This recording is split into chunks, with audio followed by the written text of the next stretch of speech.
Autism awareness series में आज हम बात करेंगे ग्रुप थेरेपी के बारे में। ग्रुप थेरेपी मतलब कि एक पूरा ग्रुप हो और ग्रुप में सारे बच्चे जो, अब ग्रुप थेरेपी मतलब इसमें बच्चों की बात हो रही है। एडल्ट लोगों में भी ग्रुप थेरेपी होता है। न्यूरो रिहेबिलिटेशन जब होता है तो एडल्ट पेशेंट्स जो होते हैं उनमें भी न्यूरोलॉजिकल डिजॉर्डर्स जो होते हैं तो वो क्या होता है कि सबको एक तरह से साइकोलॉजिकल फियर डेवलप कर जाता है। जैसे कि अगर पार्किंसंस के पेशेंट हैं तो उनको क्या होता है कि अकेले कुछ भी, जैसे कहेंगे चलने के लिए तो डरते हैं, वो उनमें ट्रेम्बलिंग वगैरह होता है। वो क्या करेंगे कि थोड़ी देर बाद जाएंगे लड़खड़ाना शुरू कर देंगे क्योंकि कोऑर्डिनेशन बैलेंसिंग की प्रॉब्लम होती है। तो उस तरह के पेशेंट्स, पैरालिसिस के पेशेंट्स और भी अलग अलग न्यूरोलजिया वगैरह हो उसके पेशेंट्स, तो अलग अलग न्यूरोलॉजिकल डिजॉर्डर्स के पेशेंट्स होते हैं तो उनका भी एक तरह से ग्रुप थेरेपी किया जाता है। वो एक दूसरे को इनकरेज करने के लिए, एक दूसरे को बढ़ावा देने के लिए कुछ चीज़ें एक दूसरे से कंपेयर करके दिखाई जाती हैं कि देखिए आप इससे डरते हैं, ये आराम से कर ले रहे हैं, आप भी कर सकते हैं। ऐसा मतलब मोटिवेट करने के लिए, सिंपल सी बात, क्योंकि वो लोग समझ रहे हैं वो कुछ प्रॉब्लम हुई उसकी वजह से यहाँ ये हो रहे हैं और सारी चीज़ों को समझ रहे हैं, उनमें उस तरह की प्रॉब्लम नहीं है। ग्रुप थेरेपी वहाँ भी होता है। ग्रुप थेरेपी बच्चों के लिए भी इसलिए ही किया जाता है कि बच्चे एक दूसरे के साथ इंटरैक्ट करें। सबसे पहला काम तो होता है कि इंटरैक्ट करना। वो एक दूसरे से इंटरैक्ट करेंगे, एक दूसरे से बात करेंगे। कुछ ग्रुप एक्टिविटीज आपने दे दी, जैसे कि बॉल ही है, बहुत सारे बॉल आपने 1500 बॉल आपने छीट दिए, आपने कहा कि उठा उठा के सब रखो, कौन जल्दी कर लेता है।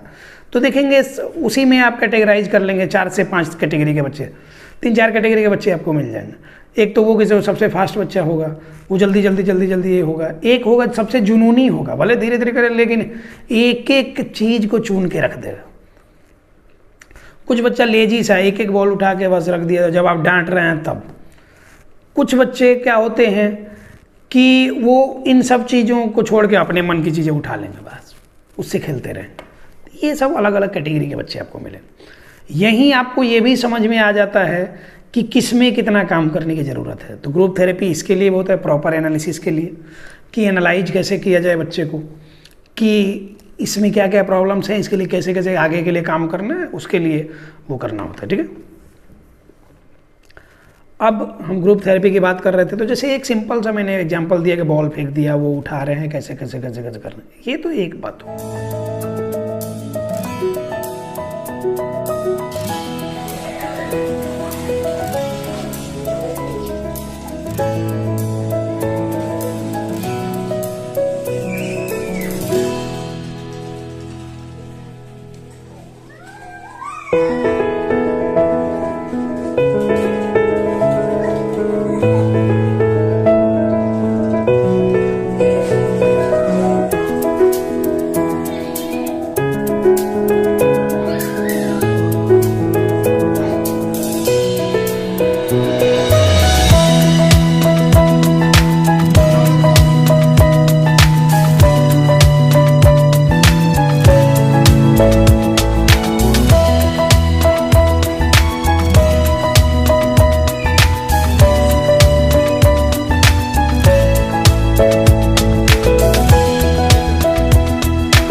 थेरेपी में आप बैलेंसिंग कोऑर्डिनेशन की भी एक्सरसाइजेज करा सकते हैं। जैसा कि बहुत सारा वीडियो में आपने देखा होगा, यहाँ भी ये वीडियो में आप देख सकते हैं।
तो आपने वीडियो में देखा कि कैसे बच्चों को ग्रुप में ऐसे ये करते हैं, इनकरेज करते हैं हम, क्योंकि एक दूसरे को देख के पकड़ के धीरे धीरे सीख के बच्चे चलना शुरू करते हैं।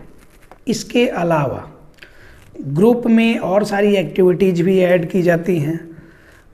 कुछ सामान ये करना, जैसे कि बहुत तरह का ग्रुप एक्टिविटी हम लोग भी स्कूल में खेले होंगे, आप लोग भी जहाँ होंगे ये कर रहे होंगे। बहुत म्यूजिकल चेयर जैसे एक होता है, वो भी ग्रुप एक्टिविटी होता है, क्योंकि गाना बज रहा है और जैसे गाना बंद हुआ सबको अपना चेयर पे बैठना होता है वो। इसके अलावा बहुत तरह की एक्टिविटीज़ होती हैं। बैलेंसिंग कोऑर्डिनेशन के लिए क्या करते हैं लोग, कि जैसे लाइन से एक रोप लगा दिया, रस्सी एक बड़ा सा, उस पर बिस्किट वगैरह रस्सी से बांध के टांग दिया, बच्चों को लाइन से भेज रहे हैं और बार बार रस्सी ऊपर नीचे कराया जाता है ऐसे, और उसमें जो कूद के और मुंह से बिस्किट पकड़ लिया वो विनर होता है। ये सब भी हम लोग वो बाल दिवस पे जो 14 नवंबर को होता है उस पे स्कूल में कुछ कुछ एक्टिविटीज जैसी कराई जाते थे। इसके अलावा क्या होता था कि विजुअल ये होता था, टेस्ट हमारा होता था कि सामने ढेर सारा, एक टेबल पे बहुत सारा ऑब्जेक्ट ला के रख दिया गया। खेल शुरू होने से पहले सारी बात जो आपको नहीं पता है कि यहाँ ये कौन सा, जैसे सिंपल से समझिए कि पेपर वेट जनरली नहीं पता होता है बच्चों को इससे क्या काम होता है, ये ऑफिस में देखते हैं तो ये रखा हुआ है, सारी चीज़ें बच्चों को समझ में, ये क्या है नहीं समझ में, टीचर से पूछ ले कि ये क्या है, पेपर वेट, तो चलिए आपको पता चल गया। अब ये सारी बातें बता दी गई आपको, उसके बाद उसको ढक दिया गया, उसके बाद लेके आया जा रहा है सारे बच्चों को, एक ऐसे सर्कल में रख दिया जा रहा है, सर्कल में करके चादर हटाया जाता है, जो भी उससे ढका हुआ है वो हटा दिया गया, और एक टाइम लिमिट दी गई, इतने कम समय में जो सबसे ज़्यादा ऑब्जेक्ट्स का नाम लिख देगा अपने पेपर पे वो विनर। तो अब आप देखें, आप ये करें, ये भी एक तरह से हमारे दिमाग को डेवलप करने की एक्टिविटी होती थी। तो ग्रुप एक्टिविटी का मेन काम यही होता है कि बच्चों को, एक दूसरे को देख के बच्चे क्या होते हैं कि इनकरेज हों, पहला काम, एक दूसरे को देख के मोटिवेट हों, अगर वो नहीं करना चाह रहे हैं तो उसको देख के भी कम से कम थोड़ा बहुत मोटिवेट हों तो वो करें, ये होता है। इससे कंपटीशन की भावना डेवलप करती है, प्रतिस्पर्धा, आपसी प्रतिस्पर्धा अगर नहीं हो तो हम लोग क्या है कि कभी भी कुछ करना ही नहीं चाहें, आसपास के लोगों से कंपैरिजन करते हैं। जैसे हम अपनी बात करें तो मेरे कॉलेज में, जब मेडिकल कॉलेज में हम लोग थे, तो उस टाइम में जितने भी हमारे दोस्त होते थे, जो भी हमारे बैचमेट्स होते थे, क्लासमेट्स, जूनियर सीनियर, उन सब से हम लोग अभी भी कभी कभार बैठते हैं तो कंपैरिजन करते हैं कि हम कहाँ हैं, वो कहाँ हैं।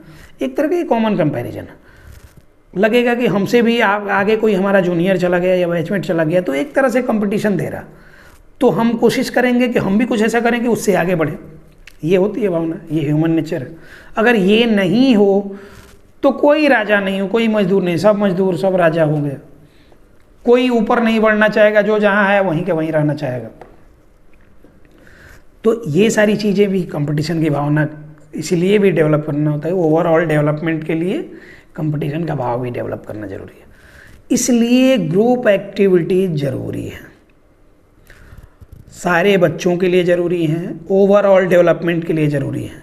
इससे सोशल कम्युनिकेशन और सोशल इंटरेक्शन भी इम्प्रूव होता है, क्योंकि आप लोग अगर सोसाइटी में रह रहे हैं, अगर सिंगल फैमिली है, न्यूक्लियर फैमिली है, तो उसमें तो आपको ये मिल नहीं रहा, मतलब बच्चे तो और सारे मिल नहीं रहे हैं। पार्क में ले जाने का आपको समय नहीं मिलता, पार्क में अगर ले जाते भी हैं तो दूर दराज में पार्क है, तो उसकी वजह से आपको रोज़ रोज़ उस बच्चे को ले के जा नहीं पा रहे हैं। मॉल वॉल में बच्चे एक जगह रुक के तो खेलेंगे नहीं एक साथ में, सारे पेरेंट्स के साथ में आप उसके पीछे लगे चल देंगे, तो फिर आप कैसे बच्चे का social communication, social interaction improve करेंगे? तो ग्रुप एक्टिविटी ही सहारा है।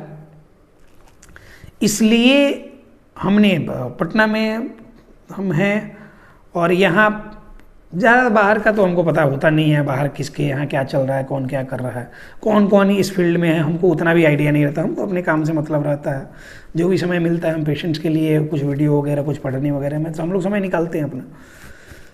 तो जनरली जहाँ तक मुझे पता है, ग्रुप थेरेपी पहले कहीं भी नहीं होता था, हमने स्टार्ट किया और इसको फिर वीडियो डालना शुरू किया, लोगों ने देखा तो और सारे लोग भी देख देख के अपना ग्रुप थेरेपी किए। तो इसमें कॉपी करना नहीं कहेंगे, एक अच्छी चीज़ की शुरुआत हुई, एक अच्छे मुहिम की शुरुआत हुई, और ये जस्ट कोविड के बाद हमने ये सारा कुछ शुरू किया था, क्योंकि उस टाइम तक तो पूरा एकदम पैक होके ये बच्चे और प्रॉब्लम उनमें डेवलप कर गई थी, इसलिए भी ग्रुप थेरेपी हमने शुरू किया और वो काफ़ी अच्छा रहा, बहुत बच्चे उससे में इम्प्रूव भी कर रहे हैं। तो सोशल इंटरेक्शन का भी एक काफ़ी अच्छा माध्यम ये हो जाता है। इससे जो बच्चे इंट्रोवर्ट होते हैं ना, कि जानते हैं बहुत सारी चीज़ें वो बोल सकते हैं लेकिन बोल नहीं पाते हैं, हेजिटेशन की वजह से, या फिर उनको डाउट, सेल्फ डाउट होता है उसकी वजह से। जैसे हम लोग इंग्लिश जानते काफ़ी है लेकिन फ्लुएंटली नहीं बोल सकते हैं, फ्लुएंटली नहीं बोल सकते, हमको लगता है ग्रामेटिकली सही ही बोलना है, लेकिन हमने कितने अंग्रेजों को देखा है कि ग्रामेटिकली उनकी बात सही नहीं है, लेकिन वो जो कहना चाह रहे हो मैसेज चला जा रहा है। तो हमारी प्रॉब्लम ये होती है कि हम ग्रामेटिकली बोलना चाहते हैं, इसकी वजह से प्रॉब्लम हो जाती है, और इसलिए हेजिटेशन में हम नहीं बोलते हैं, तो ये सारी प्रॉब्लम्स होती हैं। तो ये जब अब ग्रुप आपका 10 लोगों का ग्रुप मिल जाएगा, उसमें आप फ्लुएंटली बोल रहे हैं, कोई किसी पे हंस नहीं रहा है, आपको हेजिटेशन नहीं हो, कोई आपकी बेइज्जती ना हो जाए इसलिए आप हेजिटेट होकर ना बोल रहे हैं, ऐसा कुछ भी नहीं है। आप बस बोले जा रहे हैं और सामने वाला कुछ बाद में करेक्ट कर दिया आपको कि यहाँ आप गलत थे, ये सही है, तो आप वो सीखते जा रहे हैं। इस तरह से माहौल मिलता है, तो आप देखेंगे महीना 2 महीना में आप भी फ्लुएंटली इंग्लिश बोलना शुरू कर दिए। देखेंगे बहुत सारे लोग अच्छे लिख लेते हैं इंग्लिश, काफ़ी ग्रामेटिकली एकदम करेक्ट लिखते हैं, लेकिन बोलने में प्रॉब्लम उनको होती है, तो उसी कारण से होता है एक तरह का हेजिटेशन। तो वो जो इंट्रोवर्ट बच्चे होते हैं, जो अपने आप में घर में खूब बोलेंगे, बाहर वालों के सामने एकदम चुप हो जाएंगे,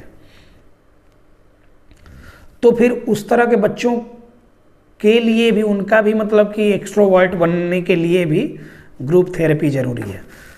तो जो लोग भी हमारे आसपास पटना बिहार से जो लोग भी हमारा वीडियो देख रहे हैं, चैनल हमारा देखते हैं, तो आप लोग थेरेपी में कहीं जा रहे हैं, आपको लग रहा है कि जहाँ जा रहे हैं वहीं ठीक है, जाएं। ग्रुप थेरेपी अगर वहाँ नहीं हो रहा है तो आप हमारे साथ ग्रुप थेरेपी में जुड़ सकते हैं। नहीं, जो लोग हमारे यहाँ नहीं आ सकते हैं, कहीं दूर दराज के, अलग अलग स्टेट के, अलग कंट्री से देख रहे हैं, वो सारे लोग जो हैं, उनको लग रहा है कि उनके बच्चे के लिए क्या क्या कैसे कैसे होना चाहिए, उनके बच्चे में मतलब जो प्रॉब्लम्स हैं उनको कैसे हैंडल किया जाए, तो उसके लिए एक प्रॉपर ट्रीटमेंट प्रोटोकॉल, एक प्रॉपर रिहेबिलिटेशन का प्रोटोकॉल बनना चाहिए। तो वो आप हमारे साथ हमारे ऑनलाइन सेशन में जुड़ सकते हैं, बच्चे का असेसमेंट करा के एक प्रॉपर प्लान ले सकते हैं, और आप अपने बच्चे का मैनेजमेंट अपने घर पे रह के ही, जैसे जैसे हम बताते हैं स्टेप बाय स्टेप, वो ईमानदारी से अगर काम करते हैं और 4 से 5 घंटे रोज़ आप अपने बच्चे को अगर दे पाते हैं, तो यकीन मानिए कि 6 से 7 महीने में 70-80% आपका बच्चा इंप्रूव कर जाएगा, कंडीशन चाहे जैसी भी हो।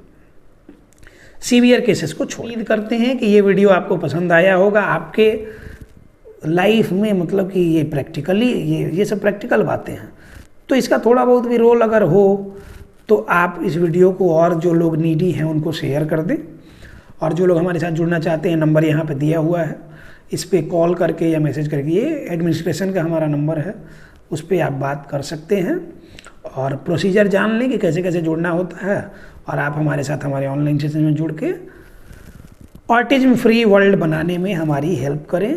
आपका भी सहयोग इसमें अपेक्षित है। इन्हीं सब बातों के साथ इस टॉपिक को क्लोज करते हैं, मिलते हैं किसी नेक्स्ट टॉपिक में। धन्यवाद।